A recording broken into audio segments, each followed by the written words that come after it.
hundreds of thousands of dollars in vehicles, $250,000 in cash, a box of jewelry. Police say they seized it all when they raided 2 convenience stores, one in Marietta and one in Cobb, as well as the owner's home in Douglas County. We hit all 3 locations with search warrants at the same time. From Skyfox 5, you can see state authorities pulling gaming machines out of this store on Windy Hill Road. But they're your typical slot machines. A lot of people see them at your local gas stations, and normally when you do these slot machines, you get vouchers. But what they've been doing is just paying people out cash, anywhere from $5 to $5,000. The owner of the store and 2 employees were arrested and charged with felony commercial gambling. The raids came after a 2-year investigation, but police are still delving deeper into what's going on behind these doors. You know, where is this money coming from? Is it coming from all the gambling, or is there something else underneath the surface? The Marietta police say this is the result of a 2-year investigation, and it's not over yet. Now, there were a lot of people involved in this. Marietta Police, Cobb County Police, Douglas County Sheriffs, the Department of Revenue, the GBI, and more. Coming up at 11, I'll tell you what started it all. Atlanta, Georgia has recently gained a reputation as a hub for illegal high-end gambling, catering to private clients who are willing to pay a steep price for exclusive access to secluded locations and high-stakes games. While gambling is not legal in the state, it hasn't stopped people from finding ways to participate in it. According to reports, there are various forms of illegal gambling happening throughout the city, from sports betting, to card games, to slot machines. Welcome to an exclusive interview with Rahim Ali, one of the most sought-after hosts of underground gambling events in Atlanta. He's got a personality that's as big as his bankroll and a charm that's as infectious as his winning streak. Tonight, we have the privilege of spending an evening with Rahim, as he takes us behind the scenes of his world and gives us a taste of what it's like to be a part of the high-stakes gambling scene.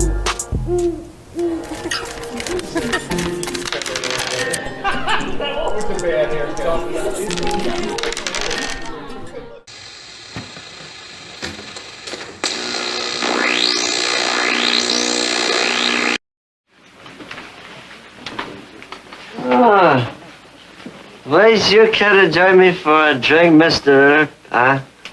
No, thanks. How'd you come out? I came out with nothing but my name, Mr. Earp, sir. And you lost the whole check, $7,500? Yep. But I admit to that with a certain pardonable pride. What'd you figure you'd do? Get lucky and run that check up to what your father expected? Yeah. And you would have lied to him and told him you got more for the herd than you really did, is that it? No. You're even more scared of the old man than I thought. Well, now what do you tell him? The truth. Just tell the truth. In other words, you'd rather admit to being a bad gambler than a bad businessman, is that it? Well, that's about it, Mr. Earp. Bad luck is all can happen to anybody. But a bad business deal, boy, that's stupid, unforgivable. Don't you ever darken my door again, son. Ah.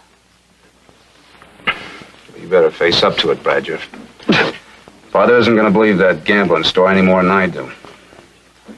You played for a sucker. A sucker? That's right, sucker.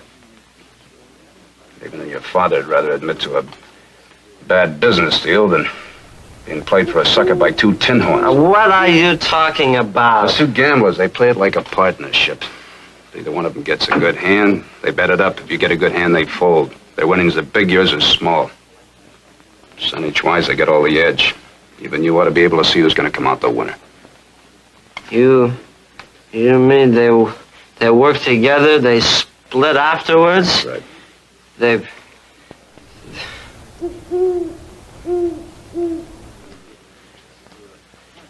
Well, that means I've been robbed.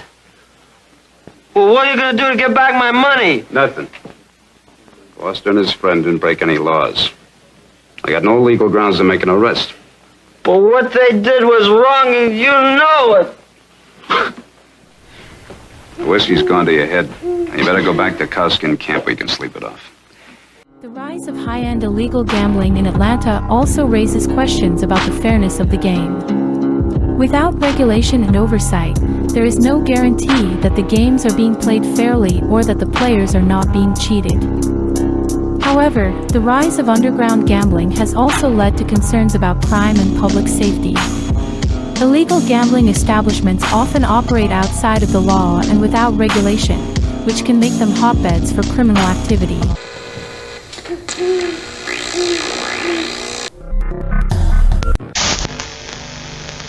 Overnight, a man is recovering after being shot during a robbery at a local gas station. You can see the shattered glass from the shooting at this Citgo along Donald Lee Hollowell Parkway. Atlanta police say the victim was playing a game inside when a man tried to rob him around 12:15 this morning. The two fought and the robber shot the victim multiple times before running from the gas station. Police say the victim should survive. No arrests have been made.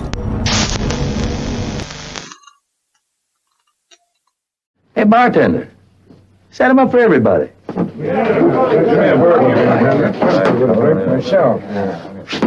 Harden, you're a dirty liar. What did you say? I'm a friend of Parrot Beak, and nobody calls him Parrot Beak and lives but his friends. James Butler Hickok, that's his name, the world's fastest gunman. And you never ran it over him in Abilene or any other place. You're just a no-good, dirty liar. And I'm gonna...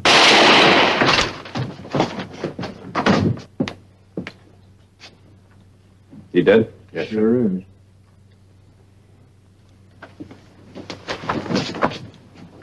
Well, how'd you guess?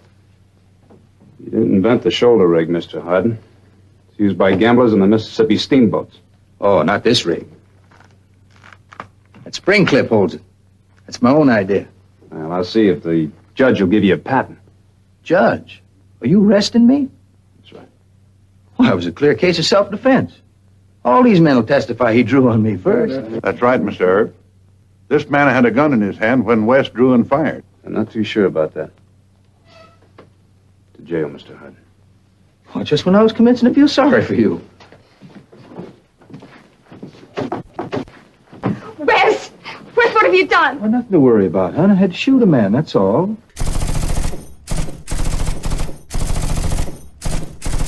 While some argue that legalizing and regulating gambling could help reduce crime and provide a source of revenue for the state, others believe that the social costs outweigh the benefits. Either way, it is clear that the issue of underground gambling in Atlanta will continue to be a controversial one. As we follow Raheem into the dimly lit room, we're struck by the intense energy and excitement that fills the air.